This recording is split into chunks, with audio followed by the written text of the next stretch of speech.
The slap echoed through the hospital cafeteria like a gunshot. Arya stumbled backward, her hand flying to her burning cheek, the other instinctively protecting her swollen belly. 5 months pregnant, carrying a child that wasn't hers to keep. "You social climbing parasite!" Vivienne Sterling's voice cut through the stunned silence. Her diamond rings had left a mark. "Security, remove this woman from my sight. Touch her, and you'll be arrested for assaulting the mother of my child." Brooks Sterling's voice thundered across the room as he rushed to shield Arya. The entire cafeteria froze. Because everyone knew the Sterlings. Everyone knew Brooks was married to the elegant Clementine. So who was this black nurse clutching her pregnant stomach? And why had the most powerful woman in Boston just slapped her in front of 50 witnesses? The answer would destroy 3 families, or save them all. I'm James, and today's story is going to take you on an emotional roller coaster. We're talking about a nurse who made an impossible choice to save her dying mother. A desperate couple fighting for their family, and a billionaire who'll stop at nothing to destroy them all. This story has everything: sacrifice, betrayal, courage, and one slap that changed everything. You won't want to miss a single second. Let's dive in. The fluorescent lights in Beacon Hill, General's basement break room, buzzed like dying insects. Arya Vance pressed her forehead against the cool metal of her locker, her scrubs still damp from where Mrs. Patterson in 304 had vomited blood on her shoulder an hour ago. The smell of disinfectant couldn't quite cover the copper tang that seemed permanently embedded in her nostrils these days. Her phone vibrated. Another text from Mayo Clinic's billing department. She didn't open it. She knew what it said. The same thing it had said for 3 weeks. Her mother had 11 days before they cancelled the surgery slot. 11 days to come up with $73,000. "Vance, you're up in VIP. Charge Nurse Deborah didn't look up from her clipboard. Sterling family. 4th floor." Arya's stomach dropped. Everyone knew the Sterlings. Their name was carved into the hospital's east wing. Brooks Sterling's great-grandfather had basically built half of Boston's skyline. "Can't someone else? They requested the best oncology nurse we have." Deborah's eyes softened for just a moment. "That's you, honey. Even when you look like death warmed over." The elevator to the 4th floor was lined with actual cherry wood paneling. Arya caught her reflection in the polished brass doors. Dark circles under her eyes. Her natural hair pulled back so tight her temples ached. She looked exactly like what she was. A woman running on 3 hours of sleep and gas station coffee. The VIP wing didn't smell like a hospital. It smelled like expensive perfume and fresh flowers. The floors were real Italian marble. Arya's sneakers squeaked against them, announcing her arrival like an alarm. She heard the voice before she saw the woman. "I don't care about your love, Brooks." Each word was carved from ice. "If the fertility panel shows Clementine, is the reason the Sterling name ends with you. She is out of the will, out of the house, and out of your life by sunset." Arya froze at the corner. Through the partially open door of the consultation room, she could see them. Brooks Sterling stood with his back to her, his shoulders rigid beneath an expensive suit. The woman facing him was in her 60s, with silver hair pulled back in a style that probably cost more than Arya's monthly rent. Vivienne Sterling. the matriarch herself, and sitting in the chair between them, crying so quietly it was almost soundless, was the most beautiful woman Arya had ever seen. Clementine Sterling. Her blonde hair fell like silk around shoulders that shook with suppressed sobs. "Mother, please," Brooks' voice cracked. "She's your daughter-in-law. She's my wife. She's a failure." Vivienne's tone didn't change.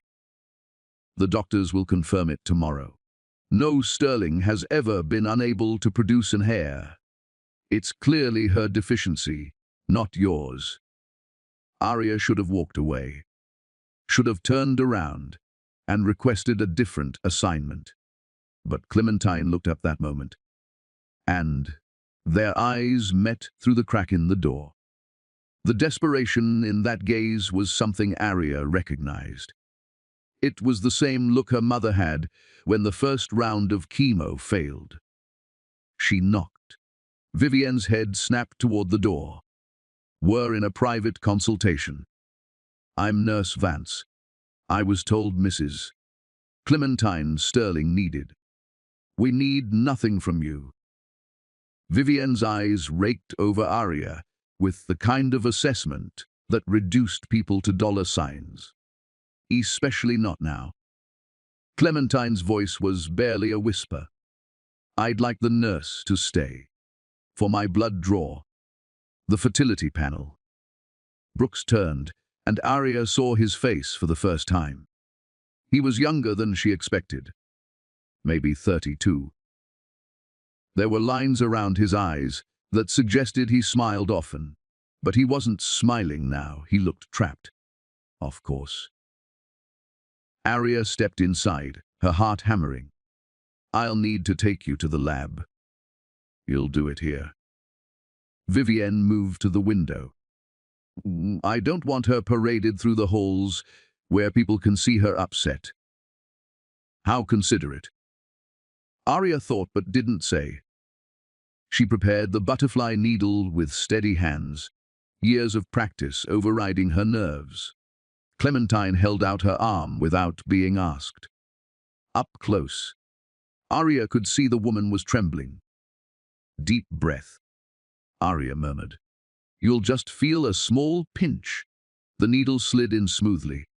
Dark red blood filled the vial. 1, 2, 3 tubes for the comprehensive fertility panel. Arya labeled each one with practiced efficiency. "How long for results?" Vivienne asked. 48 hours for the standard panel. 72 for the comprehensive analysis.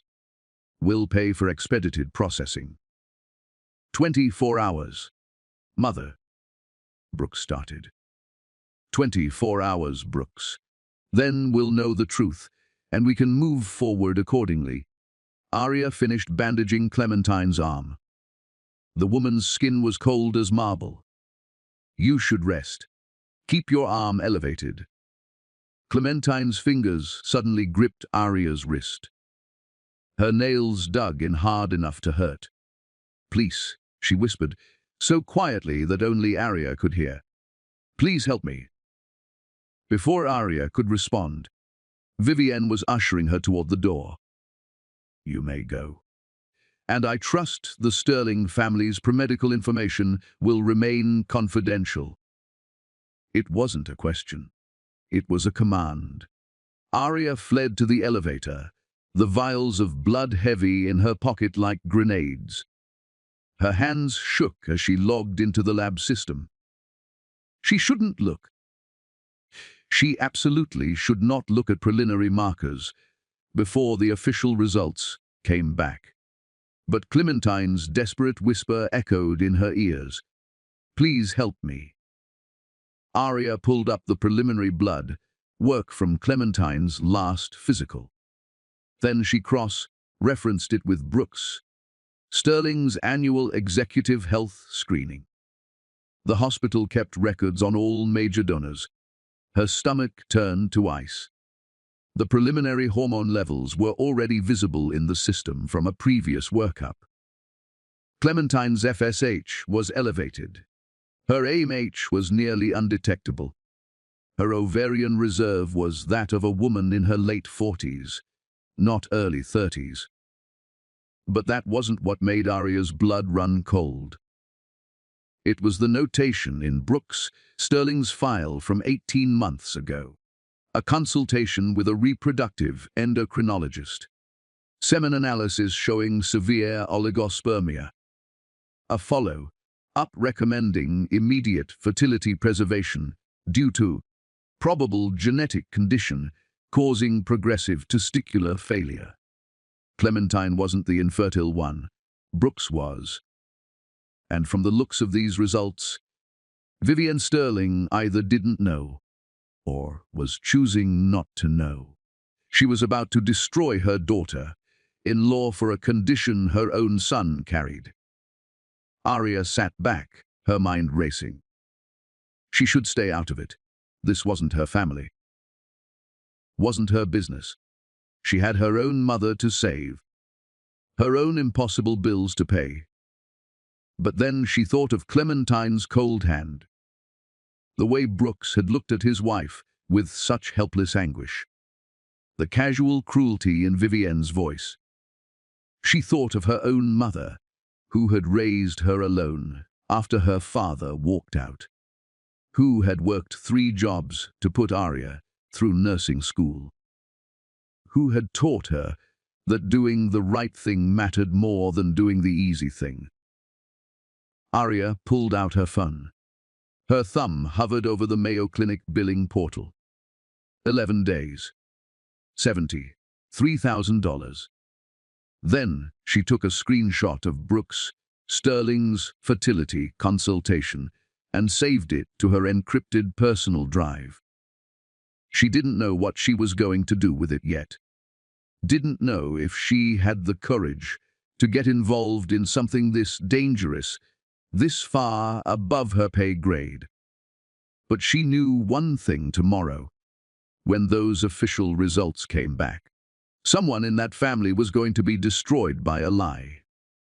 And maybe, just maybe, Aria Vance was the only person in the world with the power to stop it. Her phone buzzed again. This time she opened it. Final notice, payment due in 11 days, or surgery cancellation will be processed.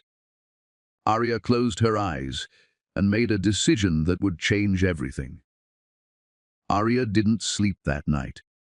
She sat at her kitchen table in her studio apartment in Dorchester, the screenshot glowing on her laptop screen like evidence of a crime she hadn't committed yet.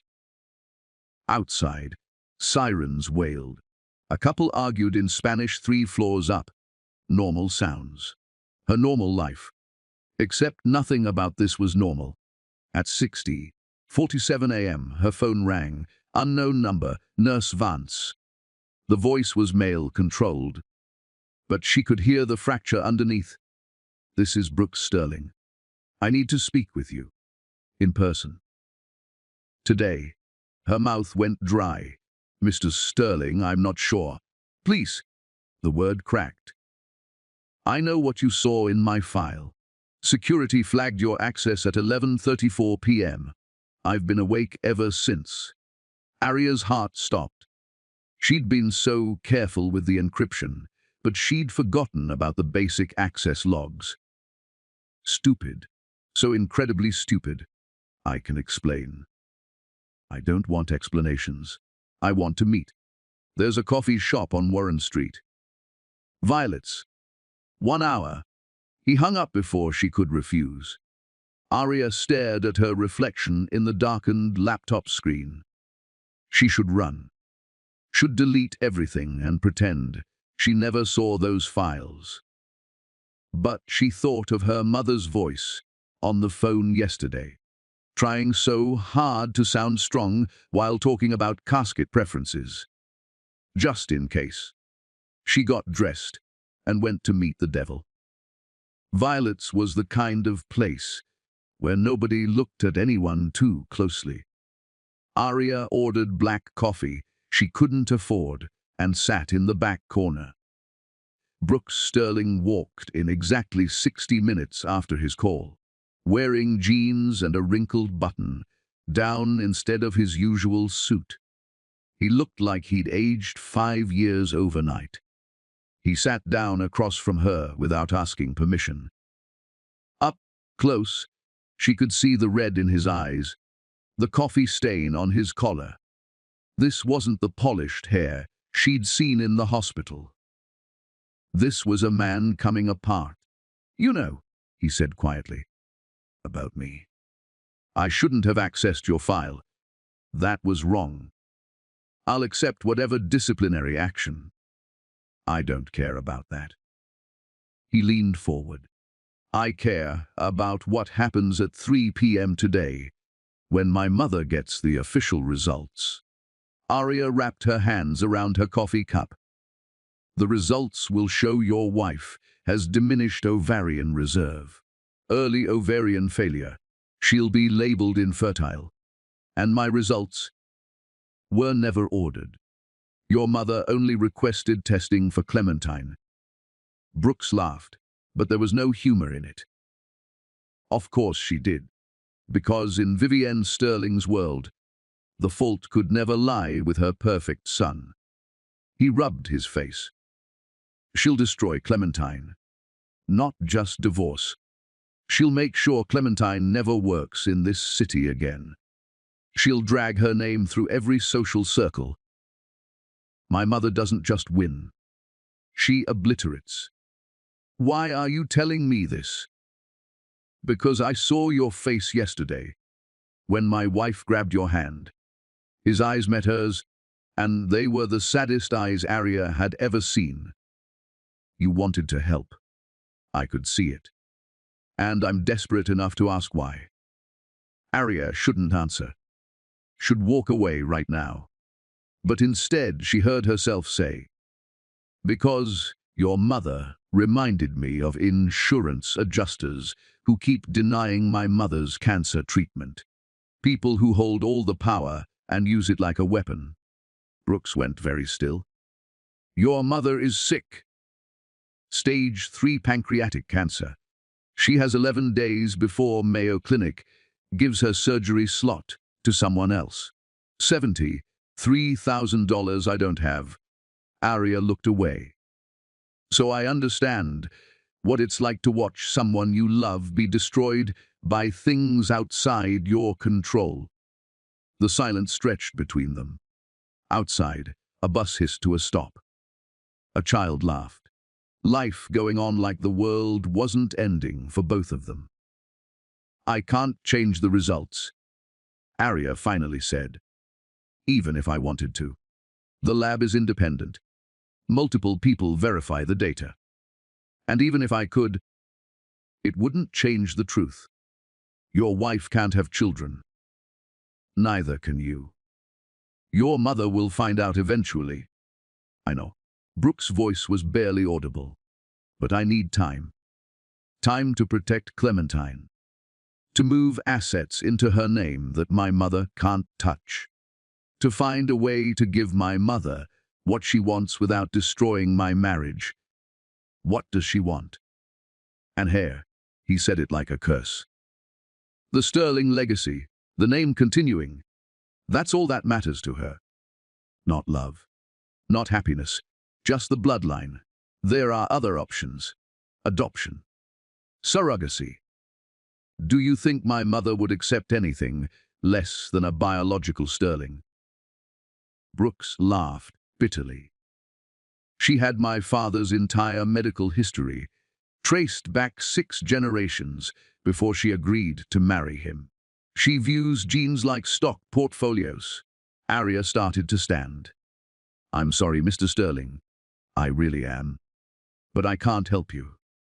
I won't risk my license for something impossible." "What if it wasn't impossible?" She froze. Brooks pulled out a folder. Inside were legal documents. Medical forms, financial statements. "I've spent all night researching. There's a legal framework in Massachusetts for gestational surrogacy with genetic donation. Private. Confidential. The child would be biologically mine, legally mine, but carried by someone else. Your wife would have to agree. She already knows she can't carry a child. We've known for 6 months. We just haven't told my mother. His hands trembled as he spread the papers across the table. What we need is someone willing to be a gestational carrier. Someone my mother doesn't know. Someone who could stay hidden until after the birth. Arya's coffee turned to acid in her stomach. You're asking me to have your baby. I'm asking you to save my wife's life. And maybe save your mother's life in the process. He slid a piece of paper across the table. A check. Already signed. Made out to Mayo Clinic on behalf of Arya's mother. For $73,000. This is insane. Arya whispered. This is desperate. Brooks' voice broke. I love my wife, Nurse Vance. I love her more than my mother's empire, or my family name, or any of it. And I'm watching her die slowly knowing she'll be blamed for something that's my fault. My genetic failure. Not hers. She'll hate me. She'll think she knows. Brooks pulled out his phone and played a video. It was shaky, clearly recorded this morning.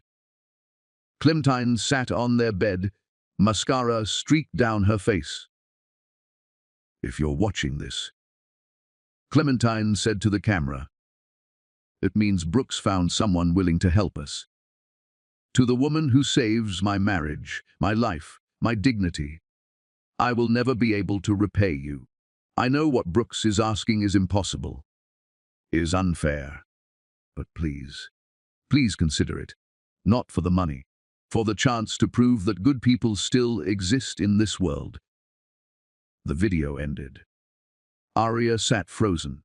I need an answer in 6 hours, Brooks said quietly, before the results are released. If you say yes, we have a lawyer standing by. We'll create an airtight contract.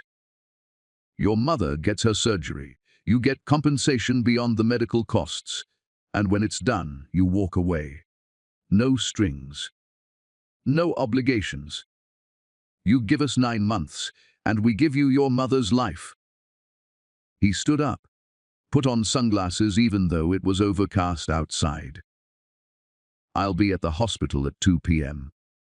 If you're there, we move forward. If not, I'll understand.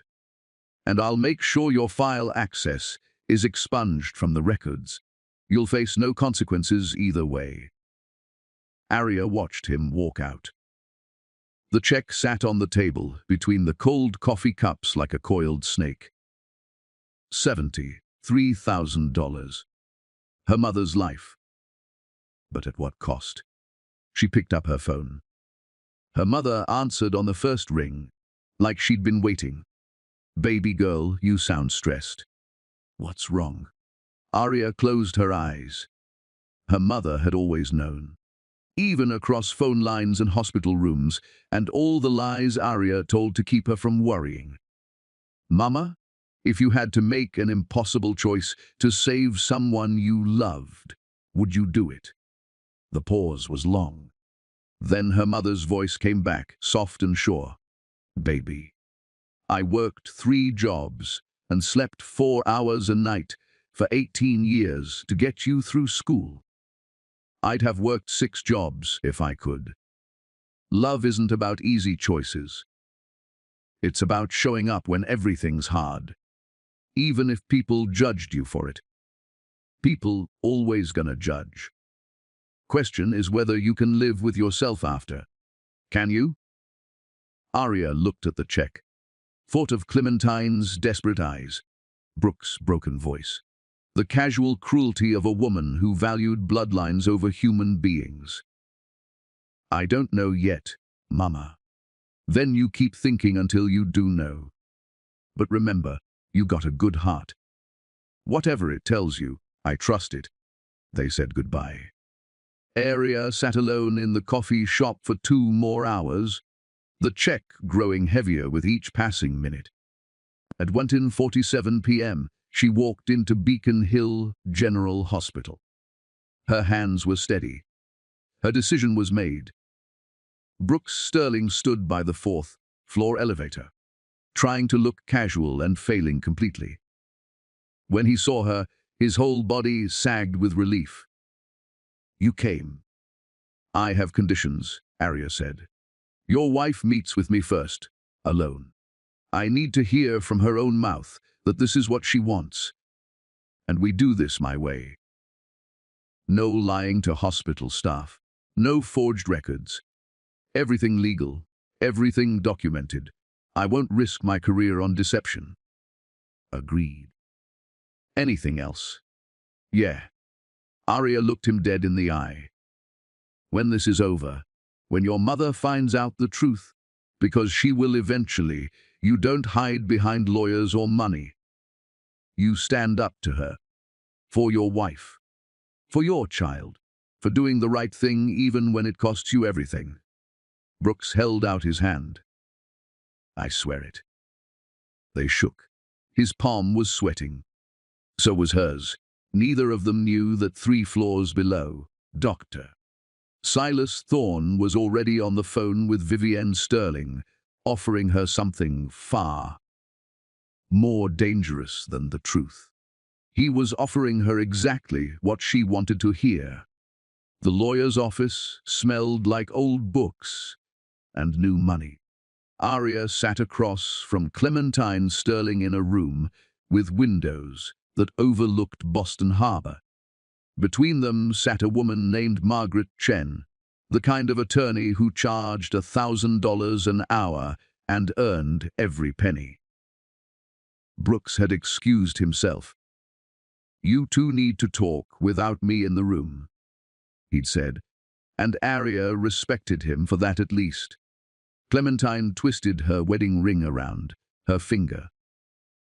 Up close, without the weight of Vivienne's presence, she looked younger, fragile, like a porcelain doll someone had cracked and glued back together imperfectly. "I know what you must think of me," Clementine said finally. Rich woman. Too weak to stand up to her mother-in-law. Too desperate to have dignity. "I'd think that," Arya said honestly. "I think you're trapped." "I am." Clementine's voice was barely a whisper. "I've been trapped since the day I married into this family. Vivienne made that clear from the beginning. I wasn't Brooks' wife. I was the vessel for the next generation of Sterlings. When the doctors told me about my condition 6 months ago, I knew my marriage had an expiration date. Does Brooks know?" "That you've known for 6 months?" "Of course. We've been trying to figure out a solution. Adoption. Donor eggs. Surrogacy. But Vivienne has spies everywhere. Our own family doctor reports to her." Clementine finally met Arya's eyes. "I know this is wrong. Asking you to carry our child. Putting this burden on you. But I'm out of options and out of time." Margaret Chen cleared her throat. "Before we proceed, I need to ensure both parties understand the legal framework. Ms. Vance, you would be entering a gestational surrogacy agreement. You would carry a child created from Mr. Sterling's sperm and a donor egg." "Wait." Arya held up her hand. "Donor egg. I thought." "Why can't use my eggs?" Clementine said quietly. "They're not viable. That's what the tests would show. But we can't use yours either, because then the child wouldn't be legally mine under Massachusetts surrogacy law. We need a donor. Anonymous." Screened, Arya's head spun. This was getting more complicated by the second. "So I'm just the carrier. Nothing genetic." "You would be giving us 9 months of your life," Clementine said. "Your health, your privacy, your safety. That's not nothing. That's everything." Margaret slid a contract across the table. "The compensation package includes full medical coverage, a stipend of $15,000 per month during pregnancy, a completion bonus of $100,000, and the immediate payment of $73,000 to Mayo Clinic for your mother's treatment. Additionally, Mr. Sterling will establish a trust in your name for $250,000, accessible after delivery. Arya's hands trembled as she looked at the numbers. Nearly $400,000 total. More money than she'd see in 5 years of nursing. Maybe 10. "This is too much," she whispered. "It's not enough," Clementine said fiercely. "Nothing could be enough for what we're asking. You'll have to hide the pregnancy. Lie to your coworkers. Risk your reputation. And if Vivienne finds out before the birth," she stopped, swallowed hard. "She'll destroy all of us. Especially you." "Why me?" "Why not hire a professional surrogate?" "Because Vivienne monitors our finances like a hawk. Any large payment to a surrogacy agency would trigger alerts. But a medical payment to Mayo Clinic, that looks like charity. The monthly stipend can be routed through a shell company as consulting fees." Margaret's voice was clinical, but not unkind. "And frankly, Miss Vance, you need us as much as we need you. That makes this a partnership, not a transaction."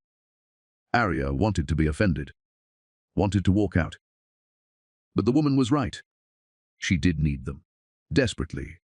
"I need to think more of 30 minutes. Margaret checked her watch. At 3 p.m., the fertility results will be officially released. Mrs. Sterling will be declared infertile. Vivienne Sterling will begin divorce proceedings by 5 p.m. Our sources have confirmed she's already drafted the paperwork.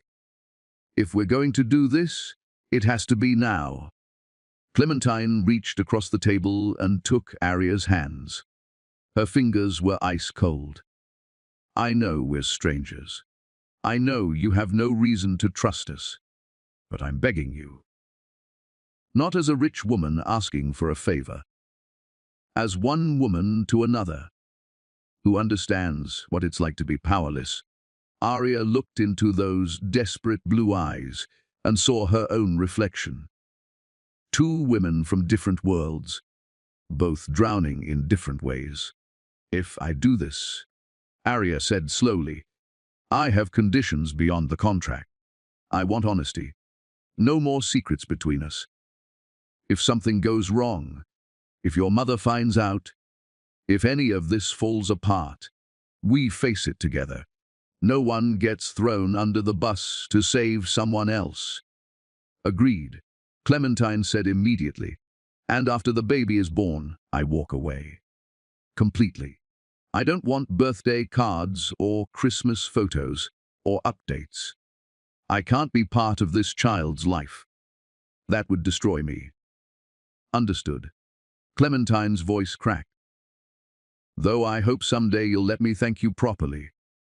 Arya picked up the pen. Her hand hovered over the signature line. This was insane, reckless, potentially career-ending. But her mother would live. That's what mattered. Her mother would live. She signed. 2, 3 floors below in the hospital's administrative wing, Dr. Silas Thorne sat in his private office with the door locked. On his computer screen were Clementine Sterling's fertility results. On his phone was Vivienne Sterling's number. He'd been the Sterling family physician for 12 years. He'd delivered Brooks. He'd treated Vivienne's late husband through his final illness. He knew where every body was buried, literal and metaphorical. And he knew exactly how much Vivienne would pay to get the results she wanted. "The tests are conclusive," he said when she answered. "Clementine is infertile. Early ovarian failure. No chance of natural conception. Send me everything." Vivienne's voice was sharp with satisfaction. I want every page of that report. There's something else. Silas pulled up Brooks' file, the one he'd carefully kept from Vivienne's previous investigations. I ran some additional tests. Routine screening. It appears Brooks has some minor hormonal irregularities. Nothing serious, but you might want to have him seen by a specialist. What kind of irregularities? Testosterone levels slightly below normal range. Could affect his fertility as well. But it's treatable. Completely manageable with medication. The lie slid out smooth as silk. He'd been practicing it for hours. Are you saying my son might also have fertility issues? Vivienne's voice dropped to dangerous levels. I'm saying it's inconclusive. We'd need more testing. But the important thing is that Clementine's results are definitive. The problem is clearly on her side. He could hear Vivienne breathing on the other end of the line. Calculating. Planning. Dr. Thorne, I want you to lose those additional tests on Brooks. Immediately. They don't exist. Do you understand? Mrs. Sterling, I can't just delete medical records. You can and you will. Or perhaps the medical board would be interested to know about your creative prescribing practices for certain clients who enjoy recreational pharmaceuticals. Silas's blood ran cold. She knew. Of course she knew. Vivienne Sterling knew everything. The records will be deleted within the hour, he said. Good. And Silas. I'll need you to testify if this goes to court. About Clementine's deception. How she hid her condition. How she trapped my son in a fraudulent marriage. But she didn't. She did. And you'll confirm it. Or we'll have problems. Are we clear? The line went dead. Silas sat in the silence, staring at his computer screen. He'd been treating Brooks since the young man was 8 years old. He'd watched him grow up.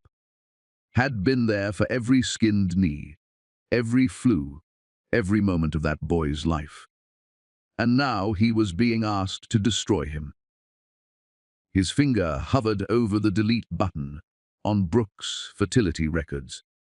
Those tests showed severe oligospermia, genetic markers for progressive testicular failure. Brooks Sterling would likely be completely sterile within 5 years. But if Vivienne found out, she'd blame Clementine anyway. She'd find a way to make it the wife's fault. That's what people like Vivienne did. They bent reality to match their narratives. Silas deleted the files. Then he deleted the backup. Then he cleared the access logs. When he was done, Brooks Sterling's fertility problems had never existed. He told himself he was protecting the family, preventing unnecessary pain. But deep down, he knew the truth. He was a coward, and his cowardice was about to set off a chain of events that would destroy lives. 2. In the lawyer's office, Aria's signature was barely dry when Margaret's phone buzzed. She glanced at it and her face went pale. What? Brooks stood up immediately. What happened? The results were released early. Someone leaked them. Margaret turned her laptop around. On the screen was a medical document. Clementine's fertility panel, stamped with bright red letters, Kana Fendil, Petiayan Inafatieli. That's not possible, Brooks said. Those were supposed to be sealed until... Your mother has connections in every department. Clementine's voice was eerily calm. She probably paid someone to rush them, or maybe our family doctor did it for her. Dr. Thorne. Aria frowned. He seemed professional when I met him. Silas Thorne has been in my mother-in-law's pocket since before I married Brooks. Clementine stood up, smoothing her dress. He's the one who's been monitoring my fertility treatments, reporting back to Vivienne every month. I should have known he'd do this. Brooks was already on his phone. I'm calling him right now. Clementine put her hand over his. It doesn't matter anymore. The results are out. Vivienne knows. We need to move forward with the plan.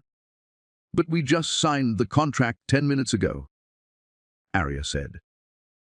The egg retrieval hasn't even happened yet. The embryo transfer is weeks away. How do we explain a pregnancy that doesn't exist? Margaret was already typing. Why buy time? I'll file an emergency injunction preventing Mrs.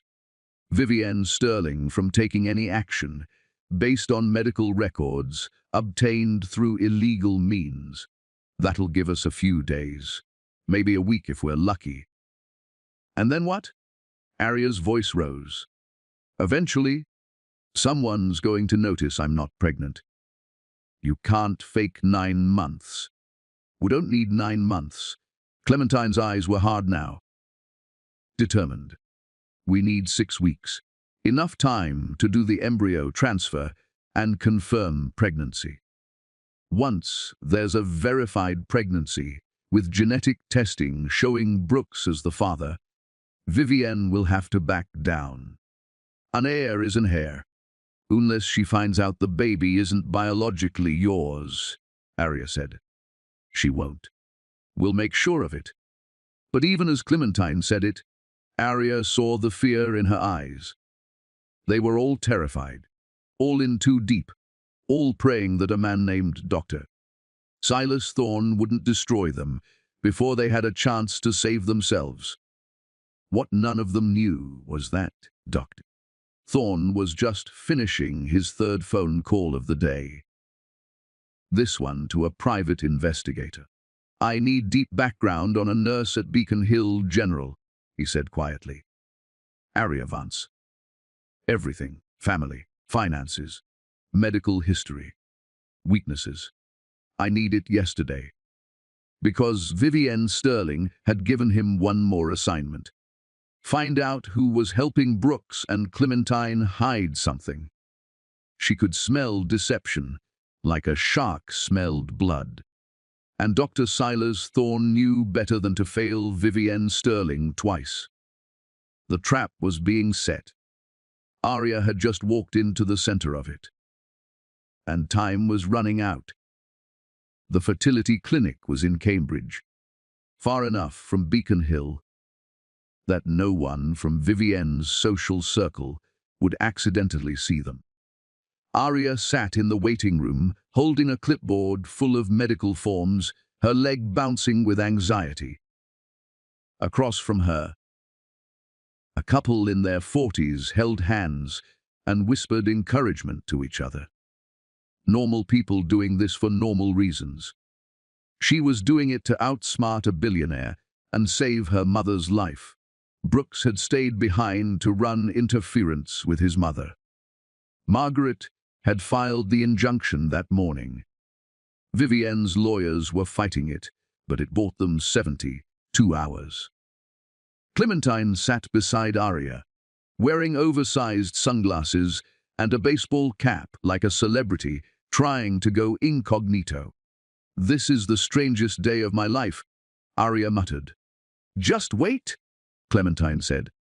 It gets stranger. A nurse called them back.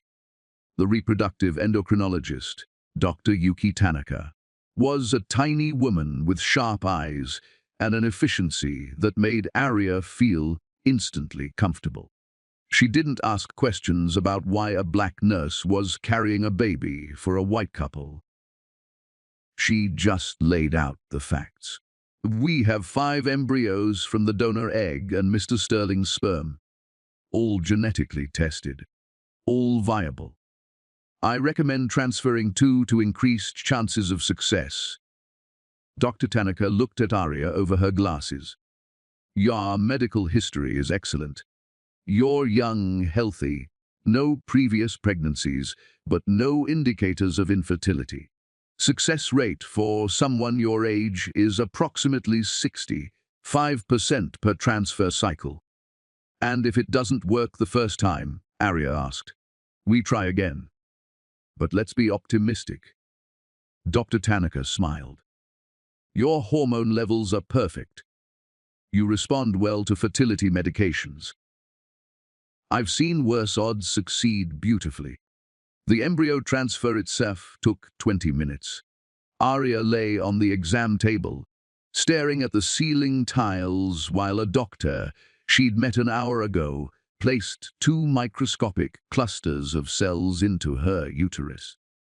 Cells that were half Brooks Sterling, half an anonymous egg donor who'd been paid $20,000 and would never know what came of her contribution. All done, Dr. Tanaka said. Rest here for 30 minutes. Then you're free to go. No heavy lifting for 48 hours. The pregnancy test is in 2 weeks. 2 weeks to find out if her life was about to change forever. Clementine drove her home in a black Mercedes with tinted windows. They didn't talk much. What was there to say? They'd crossed a line together that couldn't be uncrossed. The Mayo Clinic called. Clementine said, as she pulled up to Arya's apartment building, your mother's surgery is scheduled for next week. They're flying in their best pancreatic specialist from Rochester. Arya's throat closed up. Thank you. Don't thank me yet. This is just the beginning. Clementine turned to look at her. Arya, I need you to know something. If this goes wrong, if Vivienne finds out, if the pregnancy doesn't happen, if any of this falls apart, I'll protect you. I'll make sure you and your mother are taken care of. You have my word. Your word won't mean much if your mother-in-law destroys you. But it's all I have to give. Arya got out of the car and watched the Mercedes disappear into Boston traffic. Then she climbed 3 flights to her apartment, lay down on her couch, and tried not to think about the fact that she might be pregnant with a stranger's baby. Her phone rang. Her mother. Baby girl, the hospital just called. They said my surgery's scheduled. They said everything's paid for. Her mother's voice broke. Arya, what did you do? I got a bonus, Mama. A big one. For working extra shifts during the nursing shortage. The lie tasted like ash. She'd never lied to her mother before, not about anything important. That's a lot of extra shifts. It was a lot of extra work. The pause stretched. Then her mother said quietly, as long as you're safe, baby. As long as you're okay. I'm okay, Mama. I promise. Another lie. She was so far from okay, she couldn't even see it from here. Across town in Beacon Hill, Dr. Silas Thorne sat in his home office, reviewing a file that had cost him $5,000. The private investigator had been thorough. Arya Vance, 28 years old. Oncology nurse for 4 years. Excellent employment record. No criminal history. No debt beyond student loans and her mother's medical bills. No romantic entanglements. No social media presence beyond a dormant Facebook account. She was clean. Too clean. The only irregularity was a $73,000 payment from a shell company called Sterling Medical, consulting to Mayo Clinic 3 days ago. The same day the fertility results were released. The same day Arya Vance had accessed Brooks Sterling's medical records. Silas picked up his phone. Vivienne answered on the first ring. Tell me you have something, she said. I have a name. Arya Vance. She's an oncology nurse at the hospital. She accessed Brooks' files the night before the results were released. And someone, likely Brooks or Clementine, just paid for her mother's cancer surgery using a shell company. Buying her silence, Vivian said coldly, or buying her cooperation. Send me everything you have on her. What are you going to do? What I always do, Silas. I'm going to find the weakness and exploit it. The line went dead. Silas sat in the silence, the file on Arya Vance heavy in his hands. He thought about calling Brooks, warning him. But what would he say? That he'd been spying on them for Vivian. That he'd already sold them out. Some betrayals couldn't be undone. He'd made his choice. Now he had to live with it. 1 week later, Heir was doing a routine medication check on the 7th floor when she felt the first cramp. Sharp, low in her abdomen. She froze in the middle of the hallway, one hand pressed to her stomach. Please no. Not yet. Too early to know. The cramping passed. She finished her shift, went home, and stared at the calendar. 7 days until the pregnancy test. 7 days of not knowing if the embryo transfer had worked. If she was pregnant, if any of this insane plan had a chance, her phone buzzed. A text from an unknown number. We need to meet. Urgent. Tomorrow, 8 a.m. Violet's coffee. Come alone, B. Brooks. Something had happened. She didn't sleep that night at 7:45 a.m. She was already at Violet's, nursing her second cup of black coffee when Brooks walked in. He looked worse than before. Haunted. My mother knows, he said without preamble. She doesn't have proof yet, but she knows something's going on. She's hired a private investigator. She's monitoring my bank accounts, my phone, everything. Arya's blood turned to ice. How much does she know? She knows about the payment to Mayo Clinic. She knows your name. She knows you accessed my medical files. Brooks ran his hands through his hair. She's going to come after you, Arya. Not directly. That's not how she works. She'll dig into your life, look for leverage, for anything she can use to discredit you or force you to talk. I haven't done anything illegal. It doesn't matter. She'll make it look illegal. She'll destroy your nursing license, your reputation, your mother's treatment, unless we move first. Move first how? Brooks pulled out a folder. Inside were plane tickets.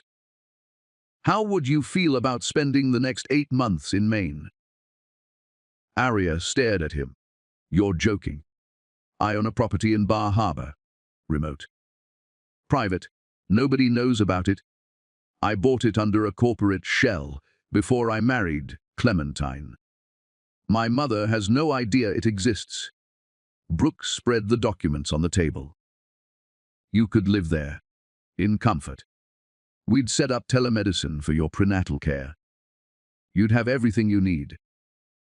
And when the baby comes, you come back. We present the heir to my mother as a fait accompli. You want me to disappear for 8 months. I want you to be safe. If you stay in Boston, my mother will find a way to get to you. To your mother. To everyone you care about. Brooks leaned forward. I know it's asking a lot. I know it's not what you signed up for. But it's the only way to protect all of us. Arya thought of her studio apartment, her coworkers, her mother recovering at home after surgery. Everything familiar she'd have to leave behind. What about my job? You'd take a medical leave.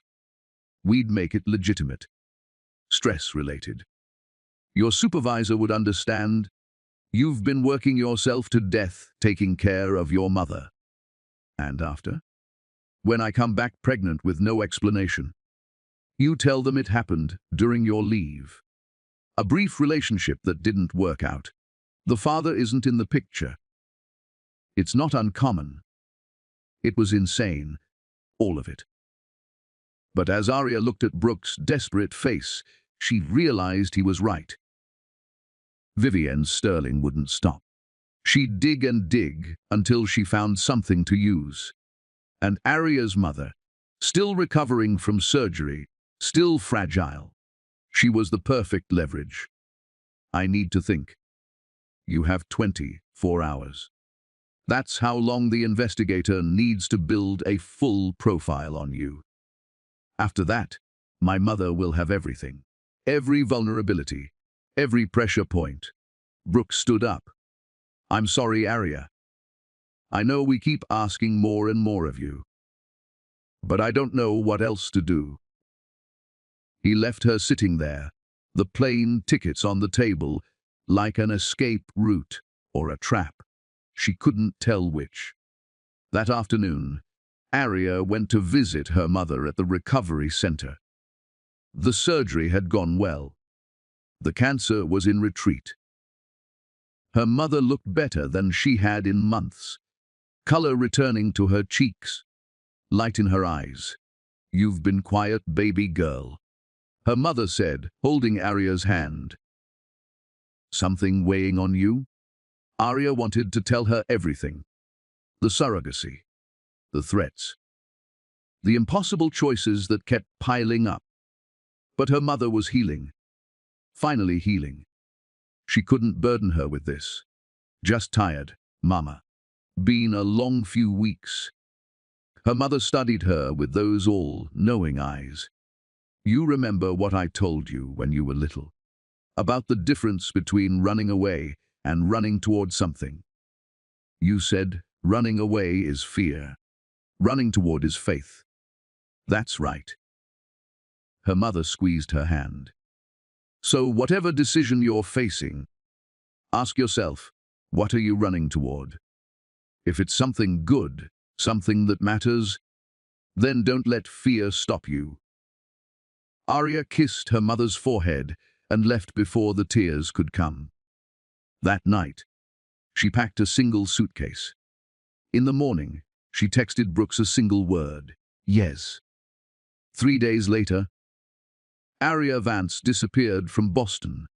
Her co-workers were told she'd taken an extended leave for family reasons. Her apartment sat empty. Her mother thought she was on a nursing contract in Portland, and in a house overlooking the rocky coast of Maine. Arya waited for her pregnancy test, while Vivienne Sterling's investigator reported back that the trail had gone cold. But trails never stay cold forever. And secrets buried in small towns have a way of surfacing, especially when the person digging has unlimited resources and no conscience. Dr. Silas Thorne made his final call to Vivienne from his locked office. I found something, he said. A fertility clinic in Cambridge. Brooks was there 2 weeks ago. I pulled some favors. They did an embryo transfer. But here's the interesting part. The patient wasn't Clementine. Who was it? The records are sealed. But I have a source who saw them leave together. Brooks Sterling and Arya Vance. The nurse. The silence on the other end of the line was more terrifying than screaming. Find her, Vivienne finally said. I don't care what it costs. Find that nurse. Find out what they're hiding. And bring me proof I can use. The house in Bar Harbor sat perched on a cliff like a secret waiting to be discovered. Arya stood at the floor, to ceiling windows, watching the Atlantic Ocean crash against the rocks below. Behind her, the house stretched out in uncomfortable luxury. Granite countertops, heated floors, a bathtub the size of her entire Boston bathroom. It felt like a prison made of marble and good intentions. Her phone buzzed. A text from the local clinic where she'd had her blood drawn that morning. Congratulations. HCG levels confirm pregnancy. Estimated 4 weeks. Schedule follow-up in 2 weeks. She was pregnant. Arya sank onto the leather couch, her hand automatically moving to her still, flat stomach. Inside her, cells were dividing. A heart would start beating in a few weeks. A person was being created from a transaction. A desperate bargain. A lie built on top of other lies. She called Clementine. They'd agreed to use encrypted apps. Burner phones, nothing traceable. The paranoia had become routine. It worked. Arya said when Clementine answered, "I'm pregnant." The sound that came through the phone was half sob, half laugh. "Oh, God." Oh, thank God. Are you okay? "I don't know." Clementine's voice was shaking. "I should be happy. This is what we wanted. But all I can think about is that you're carrying my baby and I'm not. You'll feel the first kick. The first hiccup. All the moments I'll never have." Arya's throat tightened. "I'm sorry." "Don't apologize. You're giving me everything. I'm grieving something I never had. Does that make sense?" Yeah. It does. They sat in silence. Two women connected by a secret growing in one of their bodies, separated by 200 miles and a lifetime of circumstances. "Vivienne is getting worse," Clementine finally said. "She's convinced Brooks is hiding something. She's cut off half his trust fund. She's demanding he fire Silas Thorne for incompetence because the fertility tests didn't show her what she wanted. She's spinning out of control." What does Brooks say? He's trying to manage her, keep her focused on the business. But she's obsessed with finding proof that I trapped him, that I knew about my infertility and hid it. She won't let it go. Arya walked to the window, watching seagulls circle in the grey sky. "How long can we keep this up?" 7 more months. Then we come back with a baby and genetic proof that Brooks is the father. She'll have to accept it. Will she, though? Or will she just dig deeper until she finds the truth? Clementine didn't answer, because they both knew the answer. In Boston, Dr. Silas Thorne sat across from Vivienne Sterling in her Beacon Hill townhouse. The room was all dark wood and oil paintings of dead relatives. It smelled like money and mothballs. "I've traced the payments," Silas said, sliding a folder across the mahogany desk. "Brooks created a shell company 3 months ago. Sterling Medical Consulting.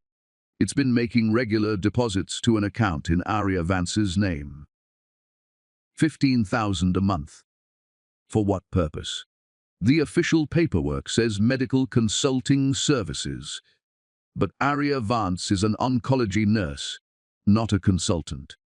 And 15,000 a month is far above standard consulting rates." Vivienne opened the folder, her manicured nails clicking against the paper. "Where is she now?" "That's the problem. She disappeared 2 weeks ago. Took a medical leave from the hospital. Her apartment is empty. Her mother thinks she's on a nursing contract in Portland. But I checked.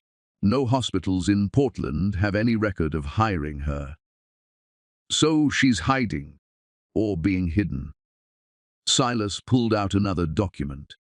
"I found the fertility clinic. They won't give me records without a warrant. But I have a source who confirmed an embryo transfer was performed on Arya Vance using Brooks' genetic material and a donor egg." Vivienne went very still. The kind of still that meant her mind was racing, connecting dots, building cases. "They're using her as a surrogate." "It appears so. Because Clementine can't carry a child. So they found someone who could. Someone desperate enough to hide. Someone they could pay to disappear. Vivienne's voice was ice over steel. Clever. Almost clever enough. What do you want me to do? I want you to find her. She's pregnant with my grandchild. She's leverage. Once I have her location, I have everything. Vivienne stood up, walking to the window that overlooked her perfectly manicured garden. Brooks thinks he can outmaneuver me. He forgets that I built this empire from nothing. I've destroyed bigger threats than a lovesick boy and his barren wife. Silas felt something twist in his chest. He'd known Brooks since the boy was 8. Had watched him grow into a kind, decent man despite his mother's best efforts, and now he was helping destroy him. Mrs. Sterling, perhaps we should consider? Consider what? Letting them win? Letting some nobody nurse carry the Sterling Heir like she's renting out her womb. Vivienne's eyes were hard as diamonds. No. This family has standards, has legacy. I won't have it tainted by desperation and deception. The child would still be Brooks' biological son or daughter. Carried by a woman who sold herself for money. Raised by a woman who can't fulfill her basic biological function. Vivienne turned back to him. Find the nurse, Silas. I don't care what it costs. Find her and I'll handle the rest. 6 weeks into the pregnancy, Aria started showing. Just a small bump, barely noticeable under loose clothing, but undeniable when she looked at herself naked in the mirror. She pressed her hand against it, feeling the slight swell. In there, she whispered. I don't know what I'm supposed to say to you. I don't know if I should talk to you at all. You're not mine to keep, but you're mine to protect.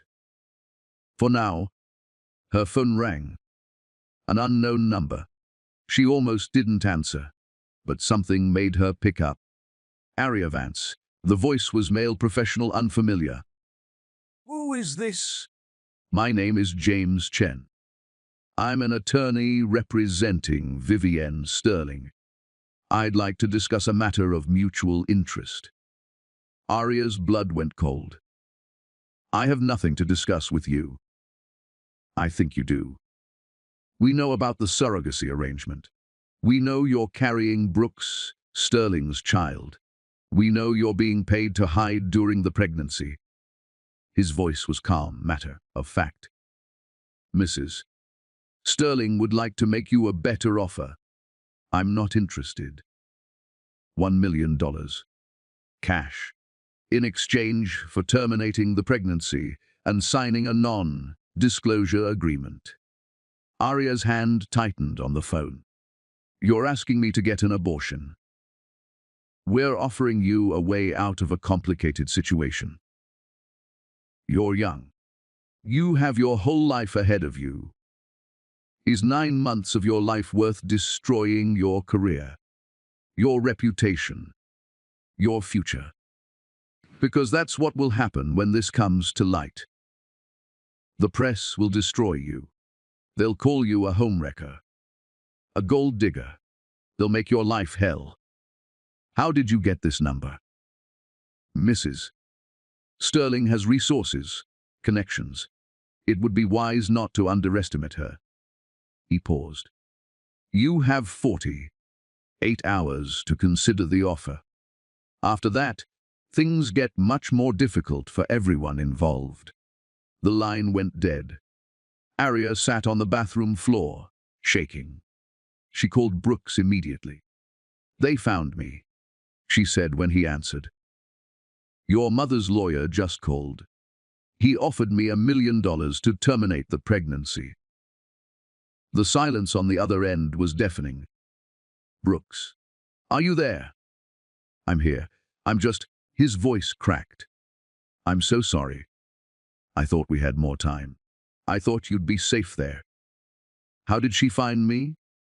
I don't know. Phone records, maybe. Credit card trails.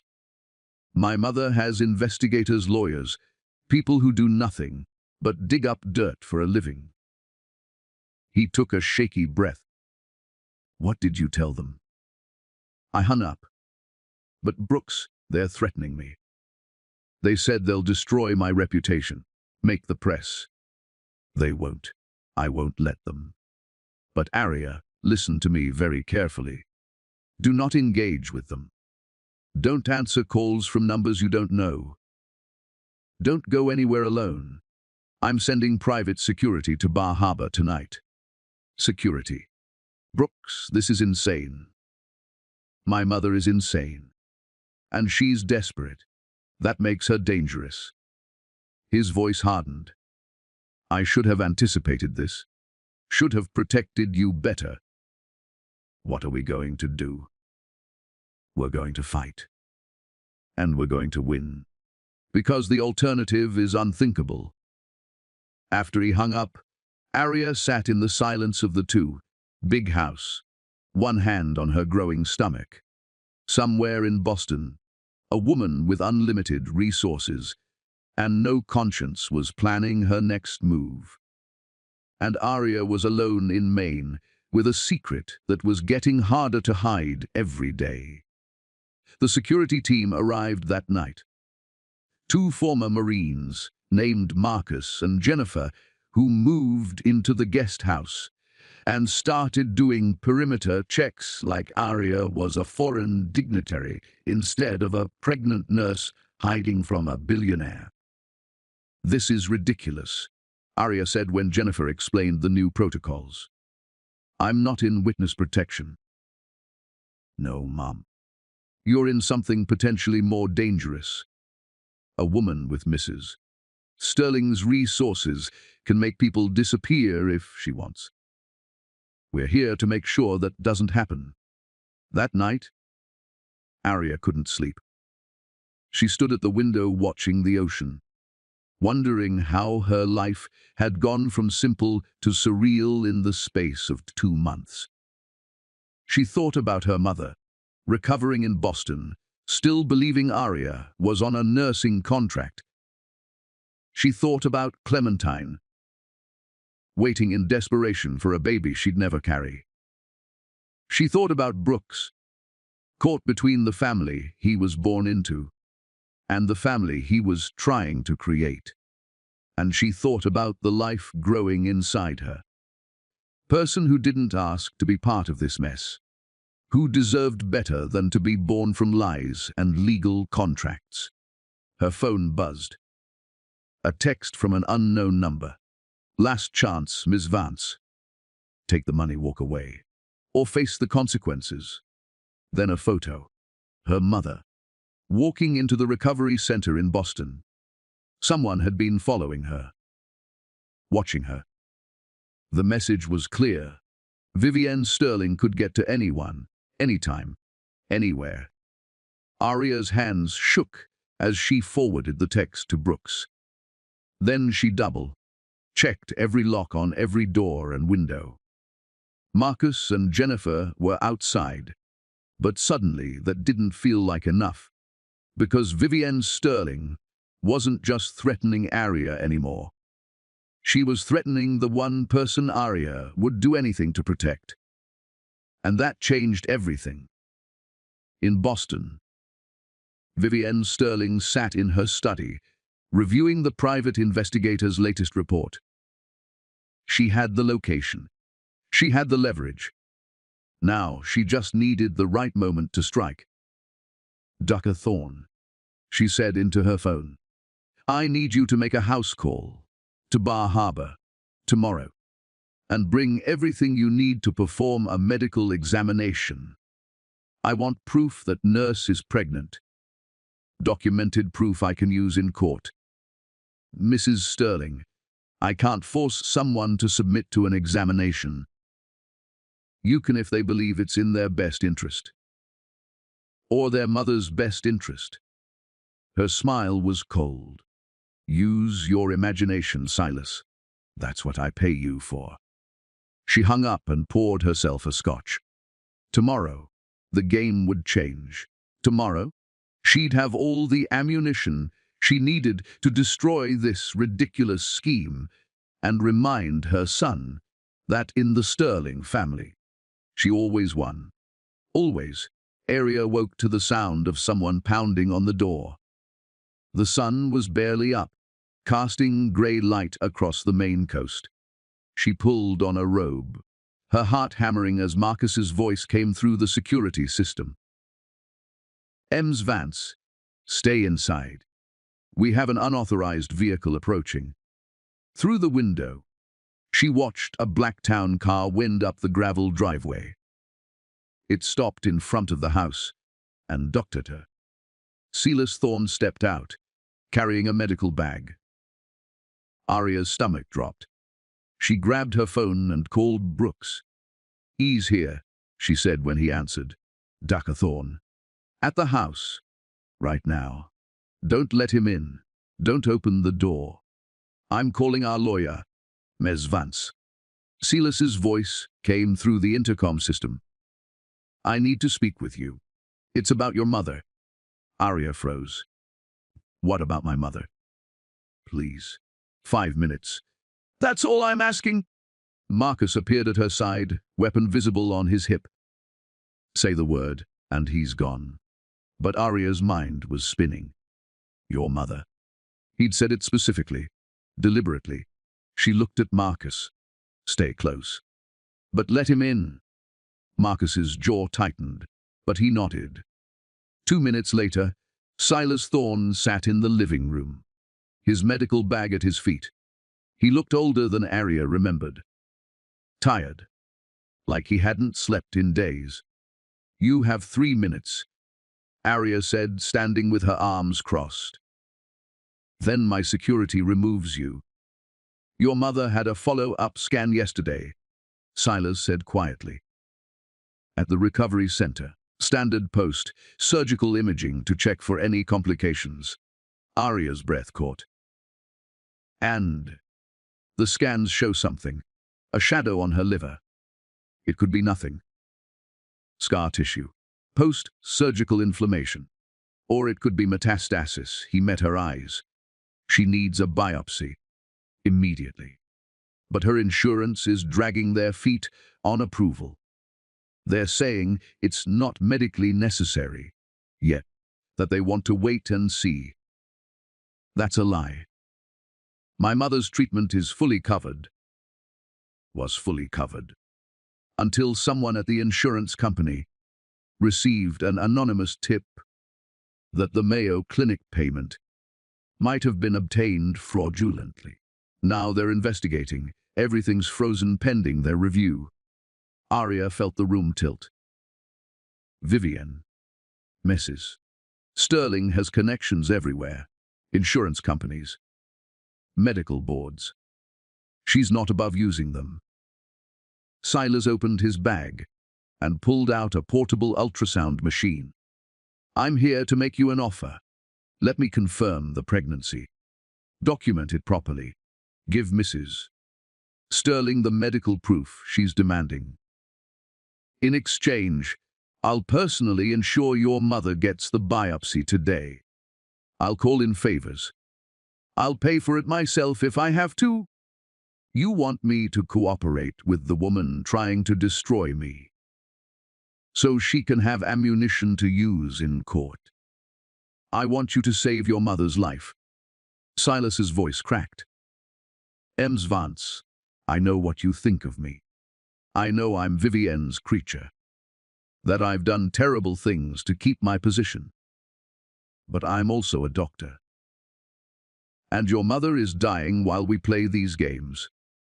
You don't know that the shadow is cancer, and we won't know until she gets the biopsy, which won't happen while her insurance is frozen." He stood up. "I'm not asking you to betray Brooks or Clementine. I'm asking you to let me do one decent thing in the middle of this nightmare. Let me help your mother." Arya's phone buzzed. A text from her mother's case manager at the recovery center. "We need to talk about your mother's insurance situation.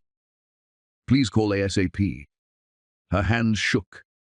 She looked at Silas, at Marcus standing ready by the door, at the ultrasound machine that could either save her mother or destroy everything they'd built.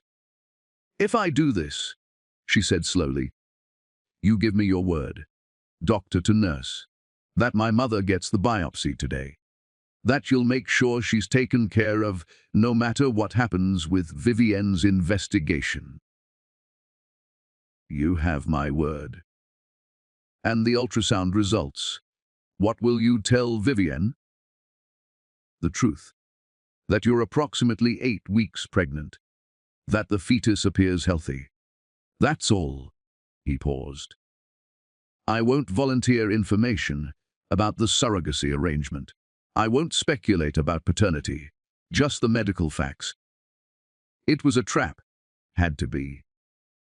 But Arya thought of her mother lying in that recovery center bed, a shadow on her liver, time running out while insurance adjusters played God.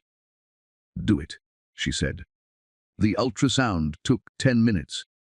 Silas was professional, clinical, but Arya saw his hand shake as he moved the wand across her stomach.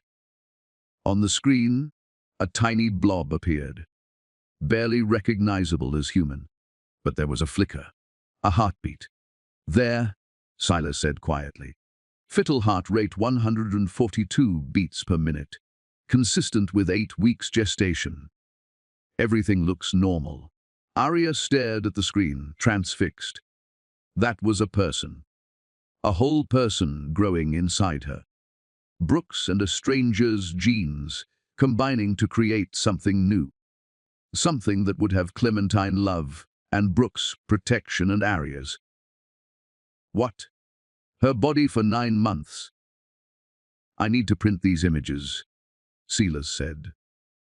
"For the medical record." "Fine. But that's all you get. No other tests. No other information." He nodded and began packing up his equipment.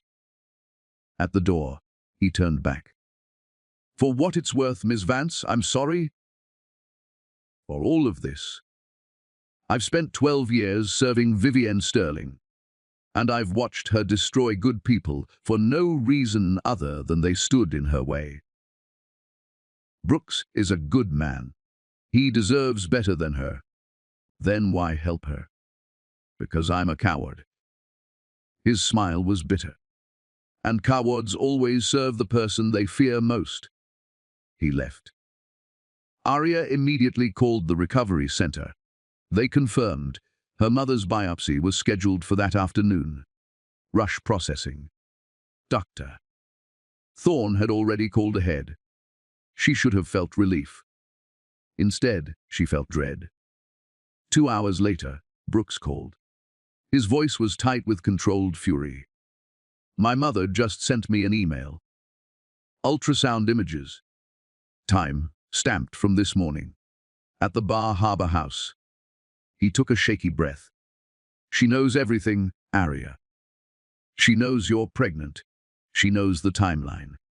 She's putting the pieces together." Silas promised. Silas is her dog.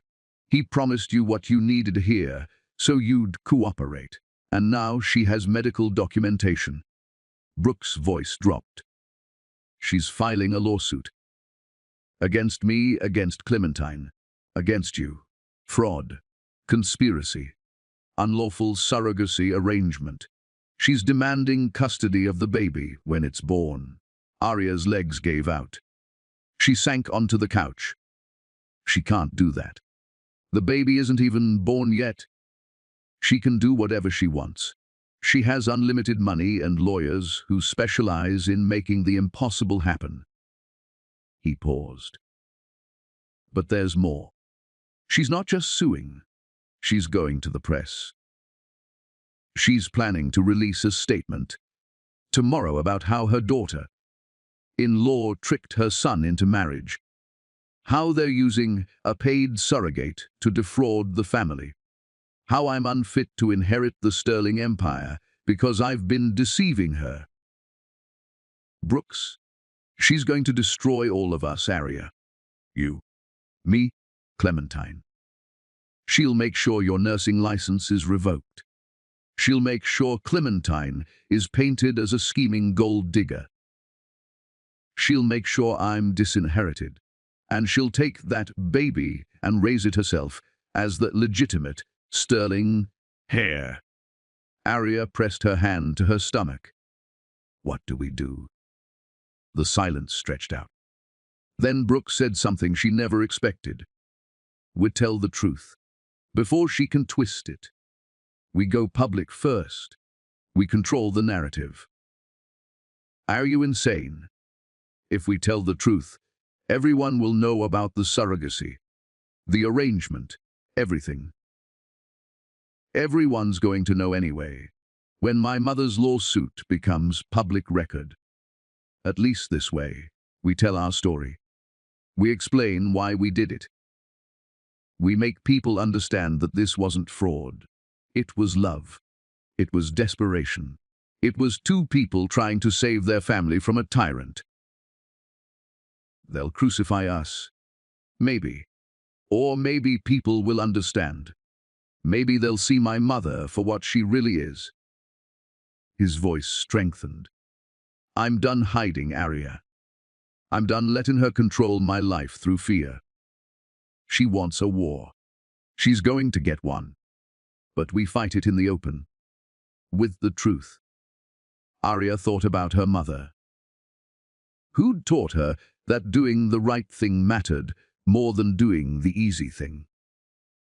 She thought about Clementine, who'd been brave enough to ask for help, even when it cost her everything. She thought about the baby inside her, who deserved to be born into truth instead of lies. Okay, she said. We tell the truth, but we do it together. All three of us, you, me, and Clementine, united front. Agreed. I'll call our PR team. We'll schedule a press conference for tomorrow morning, before my mother can release her statement. He paused.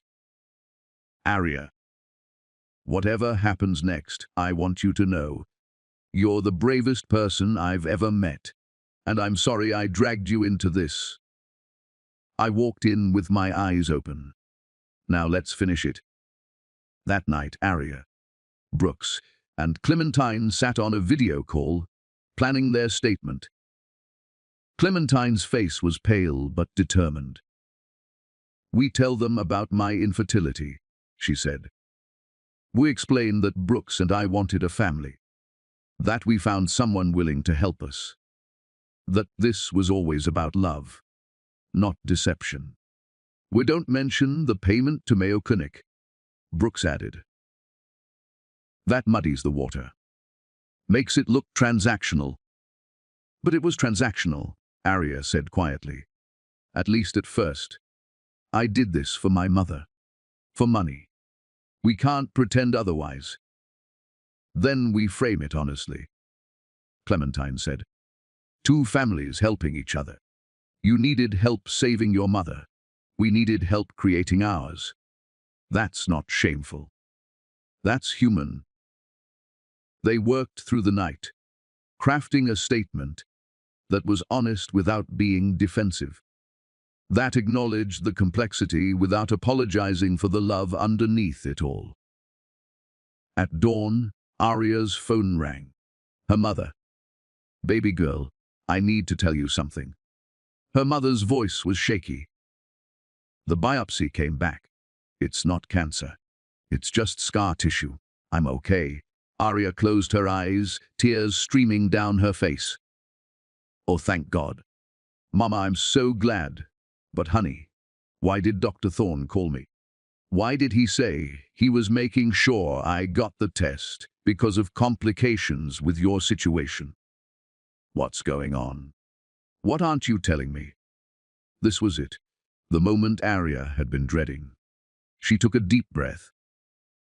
Mama, I need you to listen. And please don't hate me. I did something. Something complicated. And it's about to become very public. I'm in Maine. I'm pregnant. And the baby isn't mine to keep. The silence on the other end was crushing. Then her mother said quietly, "Tell me everything. From the beginning. No more lies." So Arya did. She told her about the Sterlings, about the surrogacy, about Vivienne's threats, and the press conference planned for that morning.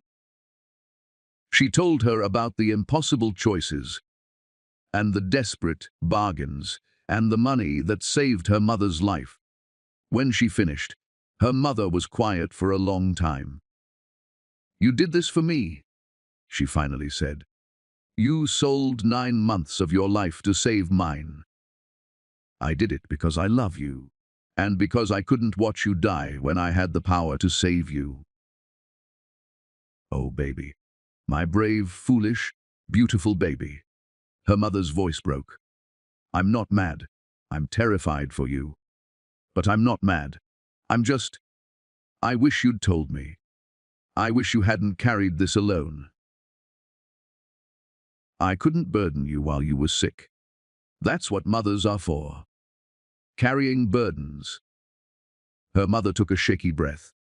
"So what happens now?" "Now we tell the truth, and hope the world doesn't destroy us for it. Then you tell it with your head high. You did nothing wrong. You saved 2 families. Mine and theirs. That's not shameful. That's love."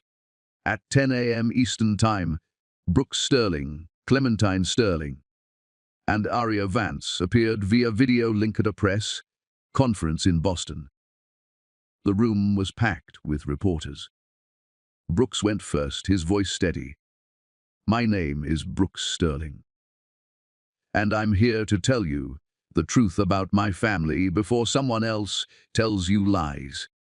He explained Clementine's infertility, his own genetic issues, the surrogacy arrangement with Arya, the desperation that drove them to it. Then Clementine spoke, tears streaming down her face.